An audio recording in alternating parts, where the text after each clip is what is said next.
ರೀ ಹೆಣ್ಮಕ್ಳ ಗುರಾಯಿಸಕ್ ನಾನ್ ಯಾಕೆ ಹೋಗ್ಲಿ, ಲಾಂಗು ಮಚ್ಚು ನಾನ್ ಯಾಕೆ ತಗೊಂಡೋಗ್ಲಿ, ಪೈಪ್ ಇಡ್ಕೊಂಡು ನೀರ್ ಹಿಡಿಯಕ್ ಬೇಡವಾ ನಾನು ನನ್ನ ಕಾಂಪೌಂಡ್ಗೆ, ನನ್ನ ಮನೆ ಕಾಂಪೌಂಡ್ಗೆ ನಾನು ನೀರ್ ಹಿಡಿಯೋದ್ ಬೇಡವಾ? ಇನ್ಯಾರನ್ನ ಬರ್ತಾರ ಬೇರೆ ಊರಿಂದ? ಆಮೇಲೆ ಇನ್ನೊಂದು ಹೇಳ್ತೀನಿ ಕೇಳಿ, ಆ ಹೆಣ್ಮಗಳು ಅವ್ರು ಮಾಡಿದಾರಲ್ಲ ನನ್ನ ಮೇಲೆ ಅಲಿಗೇಷನ್, ಸಂಬಂಧದಲ್ಲಿ ಅಕ್ಕ ಆಗ್ಬೇಕು ಹೋಗು ದೊಡ್ಡವಳು, ಇನ್ನಿಬ್ರು ತಂಗಿದೀರಾಗ್ಬೇಕು. ಇನ್ ಹೇಗೆ ಹೇಳಿ ನೀವೇ ಗುರಾಯಿಸಕ್ಕಾಗತ್ತಾ? ಅಕ್ಕ ತಂಗಿದಿರ್ಗೆ ಯಾರನ್ನ ಗುರಾಯಿಸ್ತಾರ? ಅವ್ರಿಗಂತ ಸಂಬಂಧದ ಅರಿವಿಲ್ಲ, ಕಾಮನ್ ಸೆನ್ಸ್ ಅನ್ನೋದೇ ಇಲ್ಲ ಅವ್ರಿಗೆ, ಸಂಬಂಧದ ದೂರ ವಿಚಾರ. ಅಬ್ದುಲ್ ಸಲಾಂ ಮತ್ತೆ ಅವ್ರ ಮಗಳು ಮಾತಿತ್ತಿರ್ ವಿಡಿಯೋ ಹಿಡ್ಕೊಂಡು ಬರ್ತಾರೆ. ಅವ್ರ ಮಗಳು ಓಬಳಾಪುರ ಗ್ರಾಮ ಪಂಚಾಯತ್ ಅಧ್ಯಕ್ಷ ಸುಹೇಲು ನನ್ನ ಜೊತೆ ಆಡಿ ಬೆಳೆದಿರ್ಬೇಕು ಕ್ರಿಕೆಟ್, ನನ್ನ ಸ್ನೇಹಿತ ತಾಂಡಿದ್ದಾನೆ ಅಂತ ಬರ್ತಾನೆ. ಆಮೇಲೆ ನಾನು ಪರಿಚಯದರು ತೌಸಿಫ್ ಪಾಷಾ ಜಿಯಾರು, ಅಬ್ದುಲ್ ರಜಾಕ್ ಸನ್ನಾಫು, ನನ್ನ ತಂದೆ ಬರ್ದಿದ್ದು ಇನ್ಯಾರು ಬರ್ಬೇಕಿಲ್ಲಿ? ಯಾರು ಬರ್ಬೇಕು?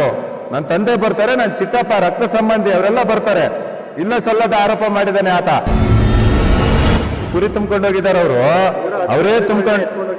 ಸರ್ ವಿಡಿಯೋ ಕೊಡ್ತೀನಿ, ಆಟೋ ನಂಬರ್ ಕೊಡ್ತೀನಿ, ಅವ್ರು ತುಂಬ್ಕೊಂತ ಇರೋ ಫೋಟೋಗಳು ಇದೆ, ವಿಡಿಯೋ ಮಾಡಿದ್ದೀನಿ, ವಿಡಿಯೋ ಮಾಡಿಸಿದ್ದೀವಿ.